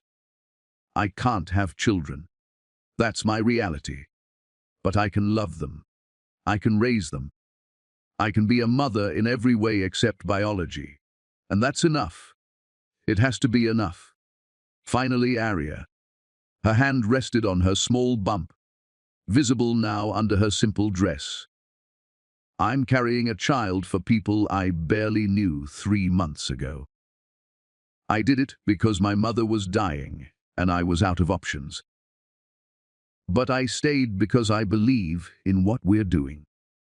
I believe that family is what you build, not just what you're born into. I believe that love matters more than bloodlines. And I believe that sometimes the bravest thing you can do is ask for help." The questions came like gunfire. "Are you being paid? Is this legal? What about Mrs. Sterling? What happens after the baby is born?" They answered honestly. Yes, there was compensation. Yes, it was legal. Yes, Vivienne was fighting them. And yes, Arya would walk away after the birth, because that was the agreement. The press conference lasted 45 minutes. When it ended, the internet exploded. Half the country called them heroes. Brave people standing up to a tyrant. Love conquering money. The other half called them frauds. A scheme to defraud an elderly woman. A surrogate selling her body. A weak man choosing a barren wife over his family legacy. And in her Beacon Hill townhouse, Vivienne Sterling watched the press conference with cold calculation. They thought they'd won by going public, by controlling the narrative. They had no idea they'd just given her exactly what she needed to destroy them all. She picked up her phone and called her lead attorney. "File a custody suit. Today. I want emergency injunctions. I want that surrogate's medical records subpoenaed. I want every text, every email, every financial transaction exposed." Her voice was ice. "And I want my son to understand that when you declare war on Vivienne Sterling, you don't just lose. You get annihilated." The real battle was just beginning. 3 months later, Arya stood in the bathroom of the Bar Harbor house, staring at her reflection. 5 months pregnant now. The bump was undeniable, round and firm under her shirt. Inside, the baby moved constantly. Little flutters that felt like butterflies trapped under her skin. She pressed her hand against the movement. Hey in there. Big day today. We're going back to Boston. The lawsuit had been grinding forward, like a machine designed to crush people. Vivienne's lawyers had filed 17 motions: emergency custody, medical record subpoenas, financial audits, each one designed to humiliate, to expose, to destroy. But something unexpected had happened after the press conference. Public opinion had shifted. Social media exploded with support. Infertility support groups rallied behind Clementine. Women's rights advocates defended Arya's bodily autonomy. Even some conservative voices argued that Brooks was protecting his family from a controlling parent. The narrative Vivienne tried to control had slipped through her fingers like water. Still, she wasn't done. She'd demanded a face-to-face mediation. All parties present. At the hospital where this whole thing started, Brooks had wanted to refuse.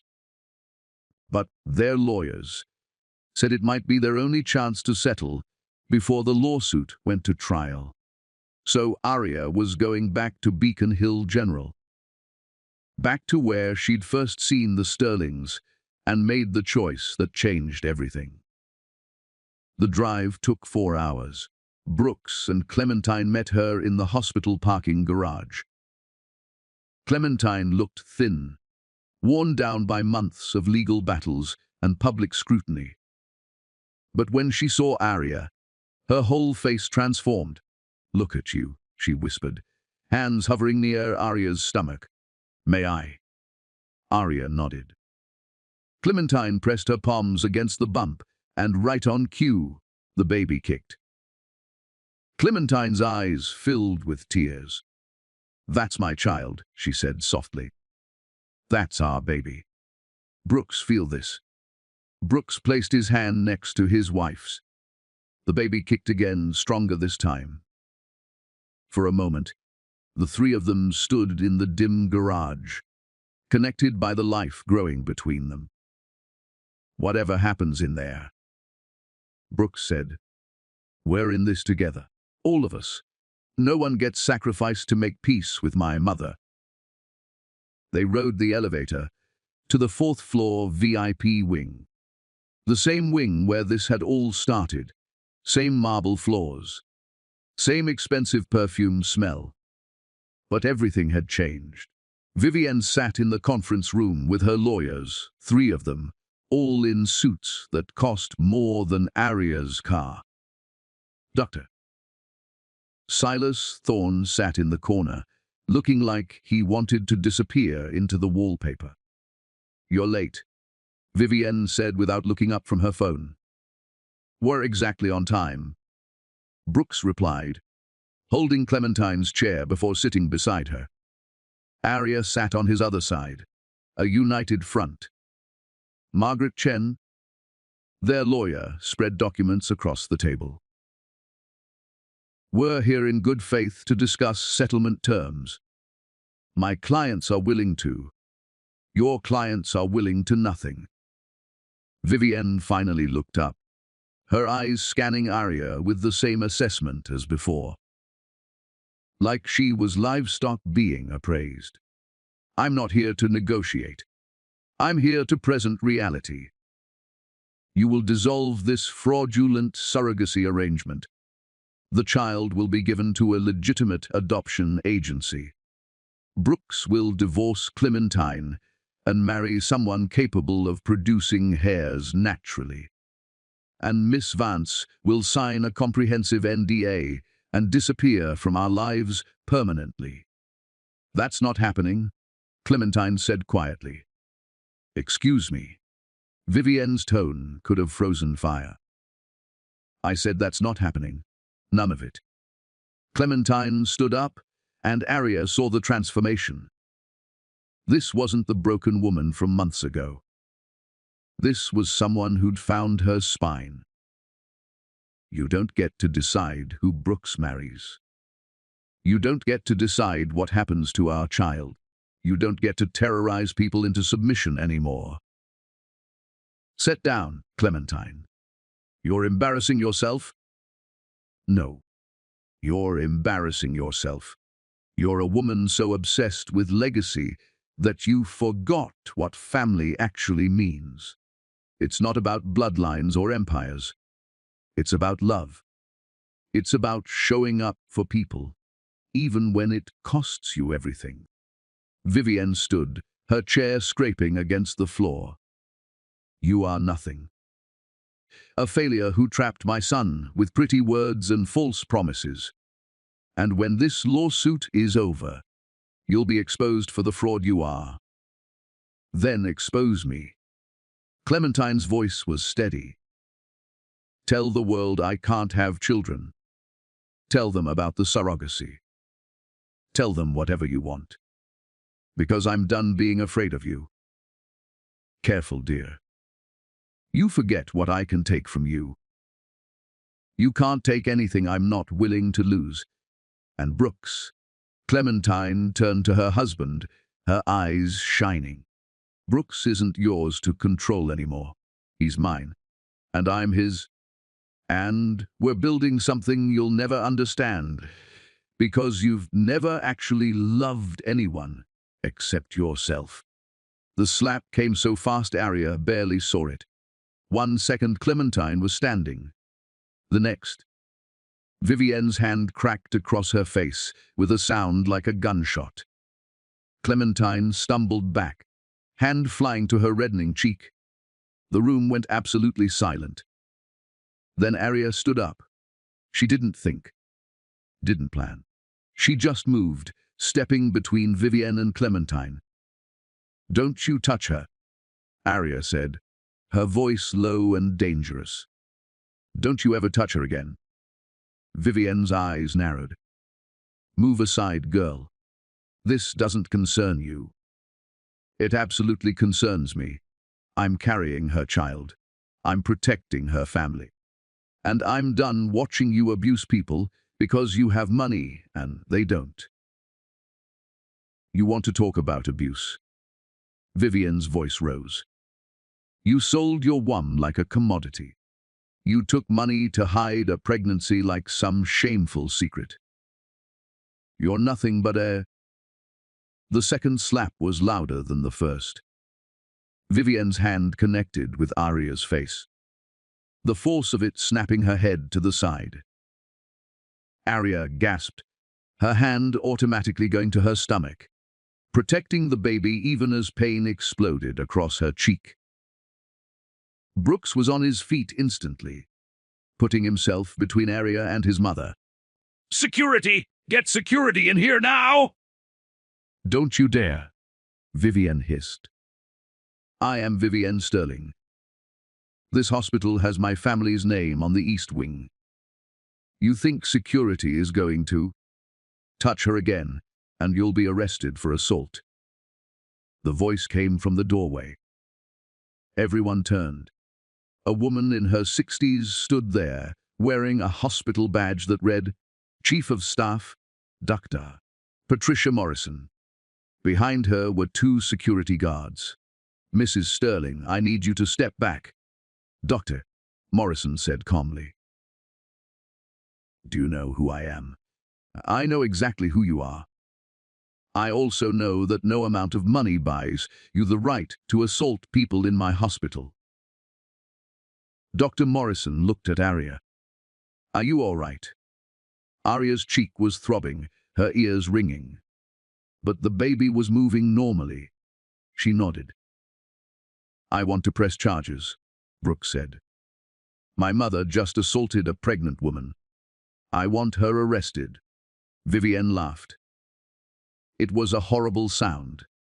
You would have your own mother arrested. For defending our family legacy from parasites and con artists. No. I would have a woman who just committed assault arrested for assault. Brooke's voice was steel. Because that's what you are, mother. Not family. Not legacy. Just a woman who uses violence when she can't control people anymore. Dr. Morrison nodded to security. Mrs. Sterling, you need to leave the premises. If you refuse, you will be escorted out, and the police will be called. This is absurd. I donate millions to this hospital. And we're grateful for your family's generosity, but it doesn't give you immunity from consequences. Dr. Morrison's voice was firm. Leave. Now? For the first time in her life, Vivienne Sterling looked uncertain. She glanced around the room. At the lawyers gathering their things, at Dr. Thorne refusing to meet her eyes, at her son standing protective over two women she'd tried to destroy. This isn't over, she said quietly. I will not let my grandchild be raised by failures and frauds. I will fight this until the child isn't yours to claim. The new voice came from Dr. Thorne. He stood up, his hands shaking but his voice steady. Mrs. Sterling, I need to tell you something. Something I should have told you months ago. Silas, sit down. No. I'm done sitting down. I'm done lying for you.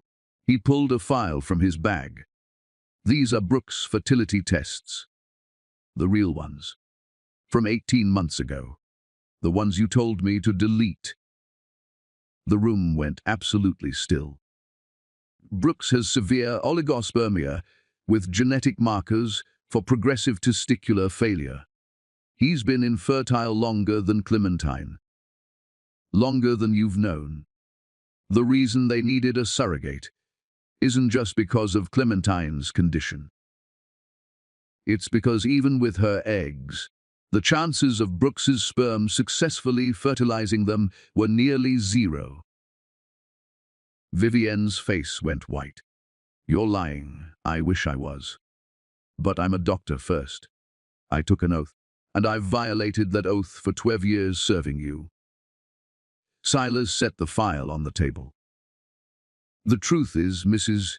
Sterling, your obsession with bloodlines and legacy is built on a genetic impossibility. Your son can't naturally produce the heirs you're demanding.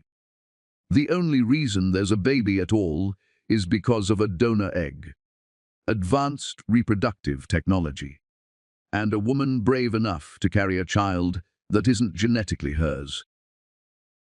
Vivienne grabbed the file, her hands shaking as she flipped through the pages. Aria watched emotions flicker across her face. Disbelief, rage, grief, denial. This can't be Brooks. Tell me this isn't true. Brooks met his mother's eyes. It's true. I've known for over a year. I didn't tell you because I knew you'd blame Clementine anyway. You'd find a way to make it her fault. Just like you're doing now. But the legacy, the Sterling name, will continue with the baby Aria's carrying. A baby who is biologically mine, legally Clementine's, and carried by a woman who gave up 9 months of her life to make it happen. Brooks' voice softened, just slightly. This is what love looks like, mother. Messy and complicated and imperfect. But it's real, and it's more valuable than any empire you've built. Vivienne stood there, the file slipping from her fingers, papers scattering across the marble floor. For the first time since Aria had met her, Vivienne Sterling looked lost. I just wanted, her voice cracked. I just wanted the family name to continue, to matter, to mean something after I'm gone. Then let it mean kindness instead of cruelty. Clementine said softly. Let it mean a family built on love instead of control. Let it mean your grandchild grows up knowing they were wanted so badly that three strangers became family to make it happen. Vivienne looked at Clementine, then at Arya, then at her son. Something in her face shifted. Not acceptance. Not yet. But maybe the beginning of understanding. I need to think. She walked toward the door, then paused. Without turning around, she said quietly, I'm sorry. For the slap. For all of it. Then she was gone. The room exhaled collectively. Brooks pulled Arya into a careful hug, mindful of her stomach. Are you okay? Is the baby? We're fine. Both of us. Arya touched her still, stinging cheek. Is it weird that I feel sorry for her? Not weird. Human. Clementine joined the hug. The three of them standing together. She's spent her whole life building walls. Now she has to decide if she wants to tear them down. Dr. Morrison cleared her throat. I'll need statements from all of you for the incident report. And Ms. Vance, I'd like our obstetrics team to check you over. Just to be safe. An hour later, Arya lay on an exam table while a technician did an ultrasound. On the screen, the baby was clearly visible now. A whole person, sucking their thumb, heart beating steady and strong. Everything looks perfect, the technician said. Heart rate good. Movement normal. You've got a healthy baby in there. Arya stared at the screen, memorizing every detail. In 4 months, this baby would be born, would be placed in Clementine's arms, would become someone else's child while Arya walked away. The thought should have hurt. Instead, it felt right. Like finishing a story she'd been writing for someone else. Like giving a gift that mattered more than anything she'd keep for herself. 4 months later, on a clear October morning, Arya went into labor at Maine Medical Center. Brooks and Clementine were there within 2 hours, having chartered a helicopter the moment Arya called. The birth took 11 hours.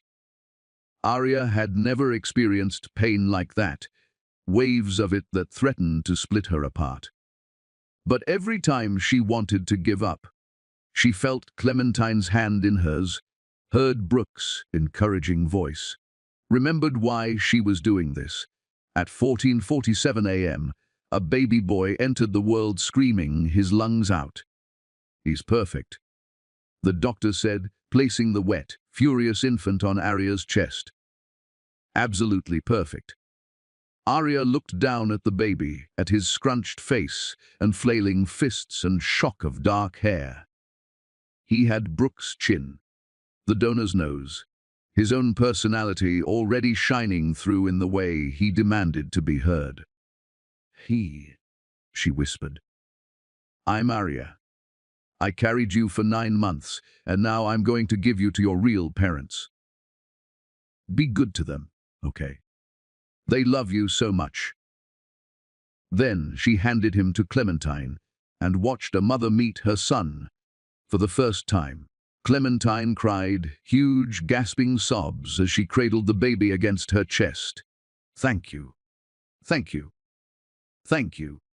Brooks wrapped his arms around his wife and son, his own tears falling freely. He's here. He's really here. Arya watched them from the hospital bed, her body exhausted, her heart full and breaking at the same time. This was the right thing, the good thing. But that didn't make it easy. A nurse brought her paperwork, the official documents transferring parental rights. Arya signed them without hesitation, her hand steady even as tears blurred her vision. You're amazing, Brooks said, looking at her with something like awe. What you've done, there aren't words. Just love him. That's all I need. 3 days later, Arya was released from the hospital. She said goodbye to the baby, to Thomas Brooks Sterling, named for Brooks' father and carrying hope for a better legacy. She said goodbye to Clementine, who promised to send one photo, just one, so Arya would know he was happy. And she said goodbye to Brooks, who handed her an envelope. The trust fund, and something extra. You gave us everything. This is just, it's nothing compared to what you gave. Arya didn't open it until she was back in Boston, in her apartment that felt both familiar and strange. Inside was a check for $500,000 and a handwritten note. Arya, you taught us that family is what you build, not what you're born into. You gave us a son. You gave us hope. You gave us the courage to stand up to the person we feared most. Whatever you do with your life from here, know that you changed ours forever. With eternal gratitude and respect, Brooks, Clementine, and Thomas. Arya put the note in a drawer along with a single ultrasound photo she'd kept. Someday, maybe, she'd tell her own children about this. About the year she carried someone else's baby and learned that love had nothing to do with biology and everything to do with choice. But for now, she had her own life to rebuild, her nursing license to restore, her mother to take care of, fully recovered now, cancer-free, proud of her daughter in ways that made Arya cry. 1 year later, Arya was working the night shift at Beacon Hill General when she saw them. Brooks and Clementine, walking through the main entrance with a stroller. Thomas was over a year old now, chubby, cheeked and laughing at everything. Arya ducked into a supply closet. She wasn't ready. Didn't know if she'd ever be ready. But then she heard footsteps stop outside the door. A gentle knock. Arya, Clementine's voice. I know you're in there. I saw you. Please, just for a minute. Arya opened the door. There they were, her past standing in her present. We're not here to make you uncomfortable, Clementine said quickly. We wanted you to see that he's happy, that he's loved, that what you did mattered. Thomas chose that moment to reach his arms toward Arya, babbling something that sounded like, "Oop." He does that with everyone, Brooks said. He's ridiculously friendly. Takes after his dad. Arya looked at the child, at this person who'd lived inside her body, who carried half of Brooks' DNA and none of hers, who was being raised by strangers who'd become something like friends. He's beautiful, she said simply. He is. And there's something else. Clementine pulled out her phone and showed Arya a photo. A professional portrait of Brooks, Clementine, Thomas, and... Is that Vivienne? Arya asked, shocked. She's trying. It's slow. She still says inappropriate things about half the time. But she's in therapy. She's learning to be a grandmother instead of a general. Brooks smiled. Thomas is the only person she's ever loved without conditions. It's changing her. Slowly. But it's happening. That's good. They stood in awkward silence. So much history between them. So much they couldn't say. Finally, Clementine said, I know you said you wanted to walk away completely. That you didn't want updates or photos or any of this. But I wanted you to know that there's a college fund in Thomas' name, with your name listed as the benefactor. So, when he's old enough, he'll know that someone brave gave him the gift of life, someone who expected nothing in return. Arya's vision blurred. Thank you. No, thank you for everything. For all of it. They left. and Arya watched them disappear down the hallway, a family she'd helped create, walking toward a future she'd never be part of. And that was okay, because she'd learned something in that year, of carrying someone else's child, of fighting someone else's battles, of choosing courage over comfort again and again. She'd learned that the most powerful thing a person can do is give something away. Not because you expect anything back, but because the giving itself is the gift. 6 months later, Arya started nursing school for her master's degree. She specialized in reproductive health and infertility counseling. She helped dozens of families navigate the impossible choices she once faced. She never forgot Thomas, but she also never regretted walking away. Because sometimes love means knowing when to hold on, and sometimes it means knowing when to let go. And in the end, Arya Vance learned to do both. Epilogue. 5 years later, on Thomas's 5th birthday, a letter arrived at Arya's new practice. Inside was a photo of a smiling boy holding a birthday cake, and a note in child's handwriting that said, "Thank you for helping me get born. Love.